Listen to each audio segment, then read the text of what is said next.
लागे हैं, दुनिया कौस को फीको लागे। ये सब कुछ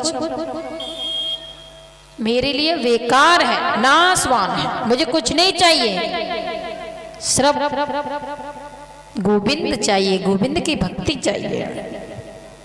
भक्ति करो तो मीरा जैसी करो, जो क्या है वो अमर हैं, जभी तो हम उनकी गाताएं गा रहे हैं। जहां कहीं भी हरि चर्चा होती है, कथा भागवत होती है, उस समय वो इधर उधर विचरते रहते हैं। क्या करते हैं? विचरते रहते, घूमते रहते हैं, क्योंकि वो अमर हैं, उनका कभी नाश नहीं होता है।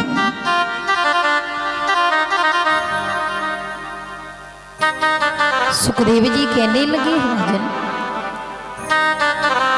बताइए एकपति महाराज, कल कथा कहाँ छोड़ी थी हमने? नहीं पता।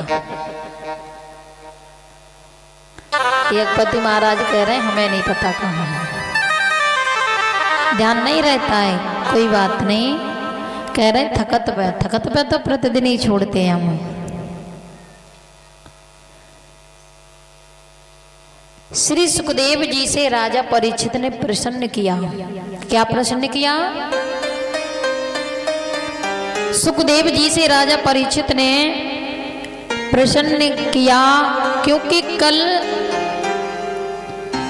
कथा थी जड़ भरत जी की। जो भरत जी थे ना, उन भरत के ही, जो भरत थे, इन भरत के नाम पर ही हमारे देश का नाम भारत पड़ा था। जो ऋषभ देव जी के पुत्र थे भरत जी।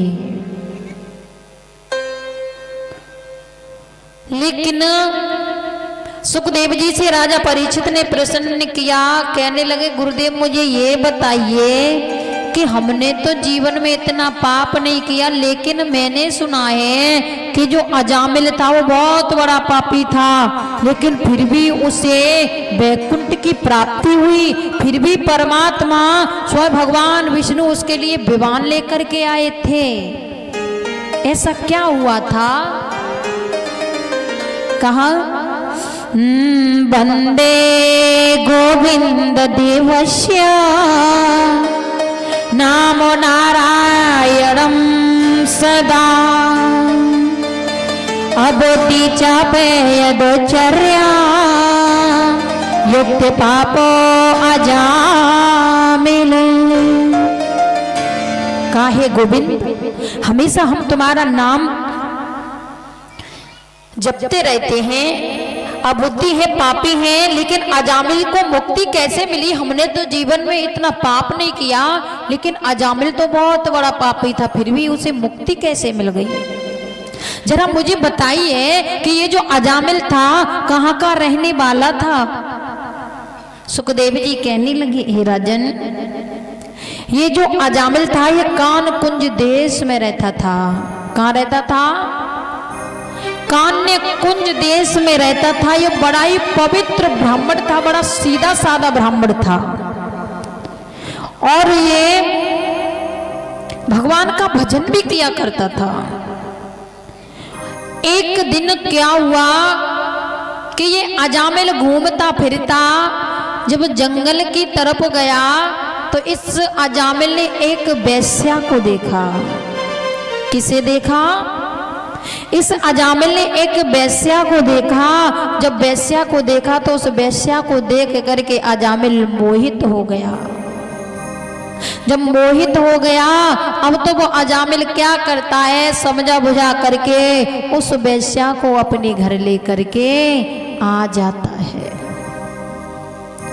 जब उस वेश्या को अपने घर लेकर के आया, अब तो वेश्या की संगत करने लगा, पापाचार करने लगा, भगवान की भक्ति भूल गया, गलत रास्ते पर चल पड़ा। एक दिन क्या हुआ कि जो सन्यासी जी थे, संत महात्मा थे, वो क्या करते हैं, वो घूमते फिरते अजामिल के घर की तरफ आ जाते हैं। जब अजामिल के घर घूमते फिरते चलकर के सन्यासी जी आए, तो सन्यासी जी को देख करके जो अजामिल की जो पत्नी थी वो क्या करती है, उन सन्यासी जियों के लिए, संतों के लिए सुंदर भोजन बनाती है। जब उस वेश्या ने संत महात्माओं के लिए सुंदर भोजन बनाया, लेकिन संत महात्माओं को ये नहीं पता था कि अजामिल की जो पत्नी है वो एक वेश्या है, क्योंकि वेश्या का जो अन्न है शास्त्रों में निषेध बताया गया है।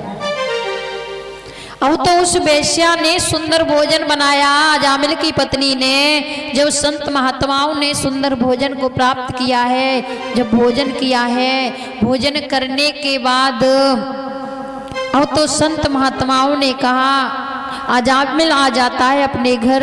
जब अजामिल चल कर के आया तो संत महात्माओं ने कहा, हे अजामिल, हमने तेरे घर भोजन किया है, इसलिए हमें कुछ दक्षिणा दे दो।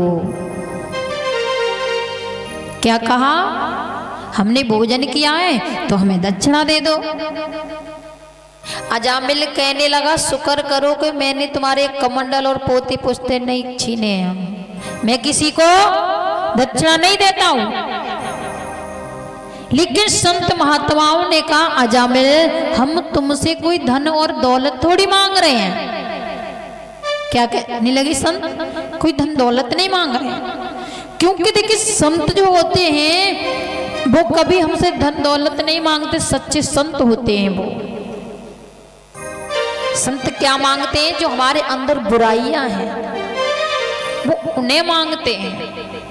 क्योंकि ऐसे ही एक संत जी थे, वो क्या करते हैं, एक उन संत जी का क्या नियम था परीक्षित महाराज, कि वो जब भी भिक्षा मांगते थे तो एक ही घर से भिक्षा मांगते थे। भिक्षा में कुछ मिले या नहीं मिले, दूसरे दरवाजे पर वो भिक्षा मांगने के लिए नहीं जाते थे।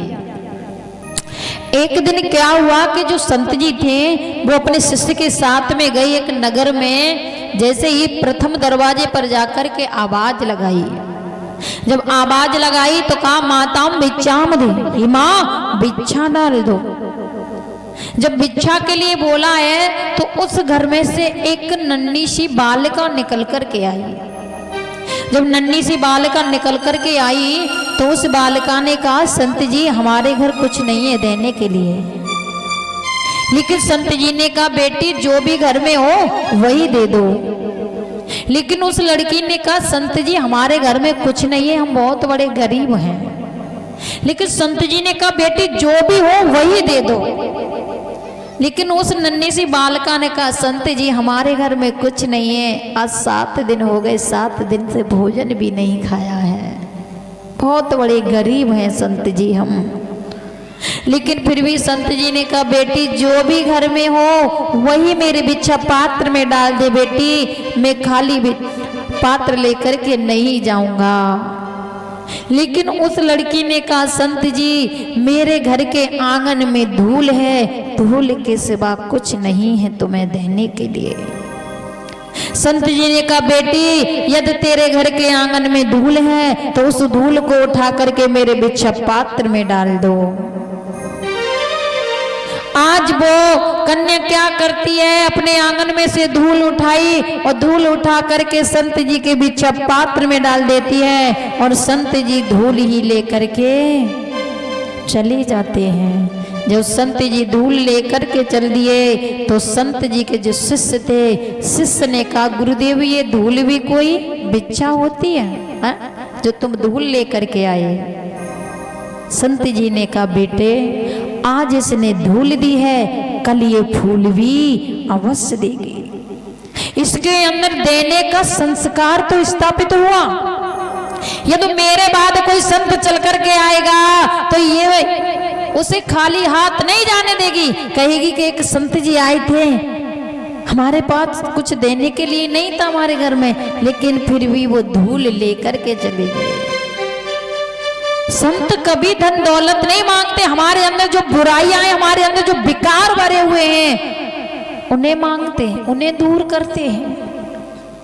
ऐसे ही संत जी ने, संत महात्माओं ने अजामिल से कहा, अरे अजामिल हमें कोई धन दौलत नहीं चाहिए। अजामिल ने कहा, जब धन दौलत नहीं चाहिए तो क्या चाहिए आपको? संत महात्माओं ने कहा, अरे अजामिल, जो तुम्हारी पत्नी है ना, जो तुम्हारी पत्नी के गर्भ में जो संतान है, उस संतान का नाम तुम नारायण रखना। क्या बताया?